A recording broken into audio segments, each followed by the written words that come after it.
Hello friends, మన kidney రక్తాన్ని ఎలా ఫిల్టర్ చేస్తుంది అని తెలుసుకోవాలన్న క్యూరియాసిటీ మీలో ఉందా?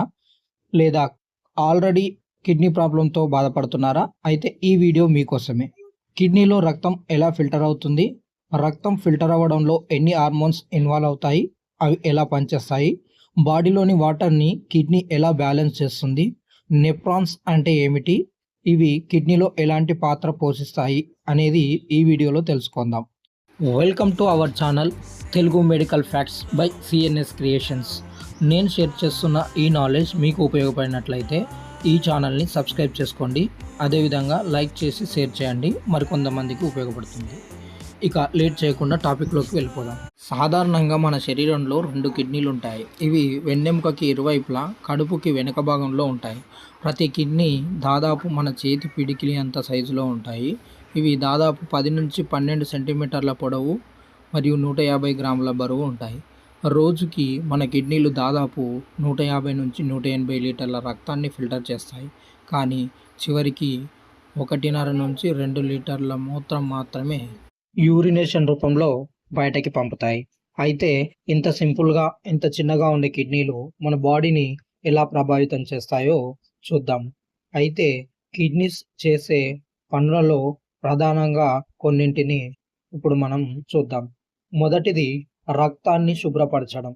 అయితే కిడ్నీల యొక్క ప్రధానమైన పని రక్తంలో ఉన్న వ్యర్థాలను తొలగించడం అని చెప్పవచ్చు.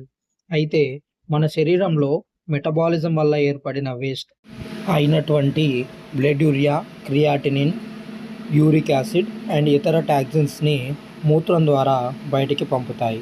అయితే ఈ వేస్ట్ సబ్స్టెన్స్ రక్తంలో పెరిగితే శరీరానికి హాని కలుగుతుంది. రెండవ పని వాటర్ బ్యాలెన్స్ కంట్రోల్ చేయడం.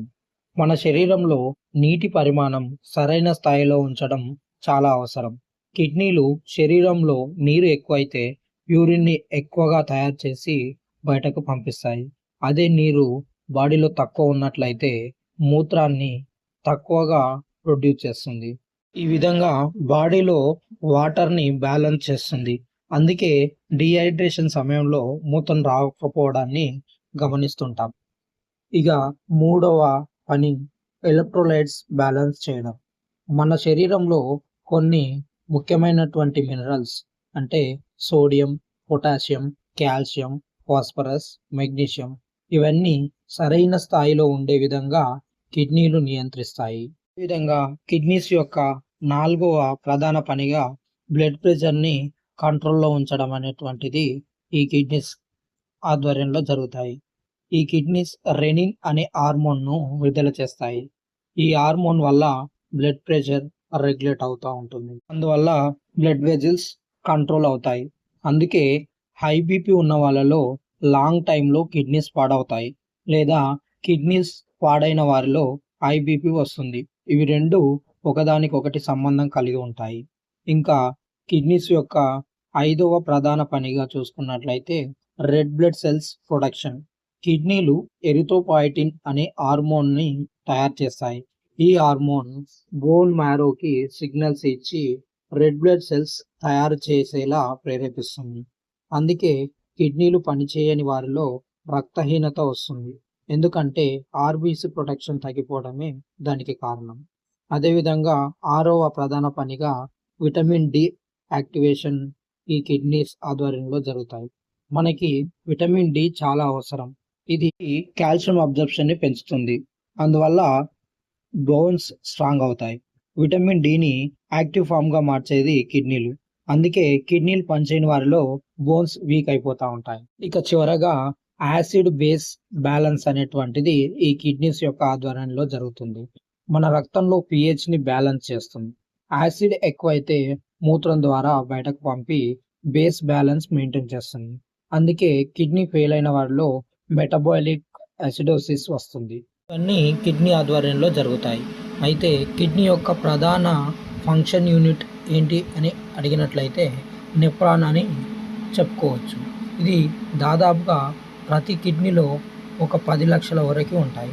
మనకి మెయిన్‌గా రక్తాన్ని ఫిల్టర్ చేసి మూత్రం తయారు చేసేది దీంట్లోనే. అయితే ఈ నెఫ్రాన్ అనేటువంటిది ప్రధానంగా 2 భాగాలు కలిగి ఉంటుంది. ఒకటి రీనల్ కార్పాస్కల్, రెండవది రీనల్ ట్యూబ్యూల్, ఈ రీనల్ కార్పస్కల్. ఇది రక్తం ఫిల్టరేషన్ ప్రారంభమయ్యే భాగం. ఇది మళ్ళీ 2 భాగాలుగా ఉంటుంది. ఒకటి గ్లోమరులస్, చిన్న చిన్న రక్తనాళాలు సమూహంగా ఉంటుంది. బ్లడ్ హై ప్రెషర్లో ఫిల్టర్ అవుతుంది. దీంట్లో మెయిన్గా ఫిల్టర్ అయ్యేవి నీరు, గ్లూకోజ్ మరియు బ్లడ్ యూరియా, ఎలక్ట్రోలైట్స్. రెండవ భాగం బహుమన్స్ క్యాప్సూల్. ఇది మొదటి భాగం అయినటువంటి గ్లోమరులస్ చుట్టూ ఉండే కప్పు ఆకారం లాంటి నిర్మాణం. ఇది గ్లోమరులస్లో అయినటువంటి ద్రావణాన్ని సేకరిస్తుంది. నెఫ్రాన్ ప్రధాన భాగమైనటువంటి రెండవది రీనల్ ట్యూబ్యూల్. ఇక్కడ రీఅబ్జర్ప్షన్ మరియు సెక్రేషన్ జరుగుతుంది. ఇది 4 భాగాలుగా ఉంటుంది. PCT, 2 loop of Henley, 3 DCT, 4 collecting ducts. ఈ భాగంలో అత్యధికంగా రీఅబ్జర్ప్షన్ జరుగుతుంది. రీఅబ్జర్ప్షన్ జరిగి మళ్ళీ రక్తంలోనికి వెళ్ళేవి 65 to 70% నీరు, గ్లూకోజ్, అమైనో ఆమ్లాలు, సోడియం, పొటాషియం బైకార్బోనేట్ అంటే శరీరానికి ఉపయోగపడే పదార్థాలు తిరిగి రక్తంలోనికి వెళ్తాయి. రెండవది loop of Henley.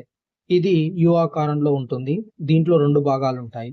Descending limb, దీంట్లో నీరు రీఅబ్జర్ప్షన్ అవుతుంది, మూత్రం కాన్సంట్రేషన్ పెరుగుతుంది. అసెండింగ్ లింబ్, దీంట్లో సోడియం మరియు క్లోరైడ్ రీఅబ్జర్ప్షన్ అవుతాయి, నీరు బయటికి వెళ్ళిపోతుంది. ఇది మూత్రం యొక్క కాన్సంట్రేషన్ నియంత్రణలో ముఖ్య పాత్ర వహిస్తూ ఉంటుంది. డిసిటి, ఇక్కడ హార్మోన్ల ద్వారా నియంత్రణ జరుగుతుంది. ప్రధాన హార్మోన్లు 1 ఆల్డోస్టెరాన్, 2 పారాథైరాయిడ్ హార్మోన్. ఇక్కడ సోడియం మరియు కాల్షియం రీఅబ్జర్ప్షన్ అవుతుంది. పొటాషియం మరియు హైడ్రోజన్ ఆమ్లాలు సెగ్రిగేట్ అవుతాయి. ఇది బ్లడ్ యొక్క pH బ్యాలెన్స్ చేస్తుంది. 4వది కలెక్టింగ్ డక్ట్. ఇది చివరి భాగం. ఇక్కడ ఏడిహెచ్, యాంటీ డైరెటిక్ హార్మోన్ ప్రభావం ఉంటుంది. శరీరానికి నీరు అవసరం ఉంటే ఎక్కువ నీరు రీఅబ్జర్ప్షన్ అవుతుంది. నీరు బాడీలో ఎక్కువ ఉంటే డైల్యూటెడ్ యూరిన్ తయారవుతుంది.